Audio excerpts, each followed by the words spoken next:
Hi all, എല്ലാവർക്കും നമസ്കാരം. അപ്പോൾ ഇന്നത്തെ എൻ്റെ ക്ലാസ് എന്ന് പറയുന്നത് SCERTയുടെ ബിഗിനേഴ്സിന് എങ്ങനെ പഠിക്കാം എന്നുള്ളതാണ്. അപ്പോൾ ഞാൻ പറയുന്നത് വെച്ചാൽ ഫസ്റ്റിൽ നമ്മളൊരു ചെറിയൊരു ചാപ്റ്റർ എടുക്കുക, 5th സ്റ്റാൻഡേർഡിൽ ഒരു ചെറിയ ചാപ്റ്റർ എടുക്കുക. അത് നമ്മൾ റഫായിട്ടൊന്ന് റീഡ് ചെയ്യുക കേട്ടോ. ഫസ്റ്റ് റൗണ്ട് ഒന്ന് ജസ്റ്റ് റീഡ് ചെയ്യുക. രണ്ടാമത്തെ റൗണ്ട് എന്ന് പറയുന്നത് നന്നായിട്ടൊന്ന് റീഡ് ചെയ്യുക. അപ്പം 2 റൗണ്ട് റീഡ് ചെയ്യുക എന്നുള്ള ഫസ്റ്റ് ജസ്റ്റ് റഫായിട്ടൊന്ന് ചെയ്യുക. രണ്ടാമത് നമ്മൾ മനസ്സിരുത്തി ഒന്ന് വായിക്കുക കേട്ടോ. മൂന്നാമതെന്ന് പറയുന്നത് നമുക്ക് റെഫറൻസിന് വേണ്ടി ഒരു വീഡിയോ കാണാം കേട്ടോ.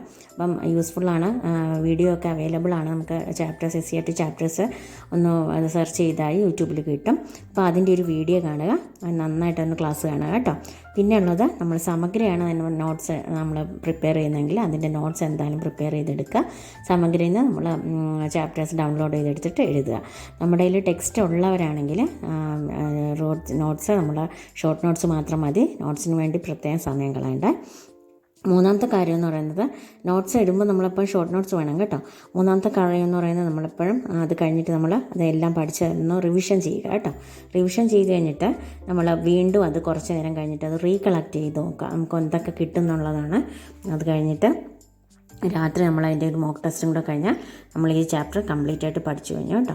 അപ്പോൾ എന്തൊക്കെ ഉണ്ടായിരുന്നു നമ്മൾ ആദ്യം കണ്ട് നമ്മൾ കറക്റ്റായിട്ടൊന്ന് റീഡ് ചെയ്തു, പിന്നെ കറക്റ്റായിട്ട് അതിൻ്റെ ഒരു വീഡിയോ കണ്ടു. അപ്പോൾ കേൾക്കുകയാണ് നമ്മൾ ചെയ്തത്. പിന്നെ റൈറ്റ് ചെയ്യുക, നമ്മൾ ഷോർട്ട് നോട്ട്സ് ഒന്ന് റൈറ്റ് ചെയ്തെടുക്കുക, പിന്നെ അതിൻ്റെ റിവിഷൻ, പിന്നെ ഒന്ന് റീകളക്ട് ചെയ്യുക, പിന്നെ അതിൻ്റെ മോക്ക് ടെസ്റ്റ്.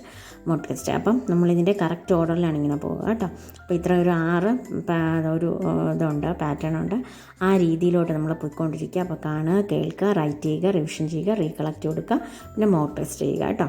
അപ്പോൾ നമുക്ക് ഇതിൽ തന്നെ നമുക്ക് IEEE മെത്തേഡ് ഉപയോഗിക്കാം.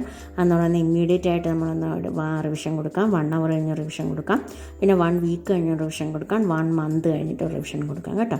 അപ്പോൾ ഇത്രയേ ഉള്ളൂ ഇന്നത്തെ എൻ്റെ നോട്ട്സ്. ഞാൻ നോട്ട്സ് പ്രിപ്പയർ ചെയ്യുന്ന വേറൊരു വീഡിയോ ഇടുന്നതായിരിക്കും കേട്ടോ. ഷോർട്ട് നോട്ട്സ് നമുക്ക് സ്റ്റിക്കി നോട്ട്സിലും അല്ലാതെയും ചെയ്യാം. അപ്പോൾ എല്ലാവരും പഠിക്കുക. Okay, all the best. Thank you. Next video കാണാം. Okay, thank you all. By.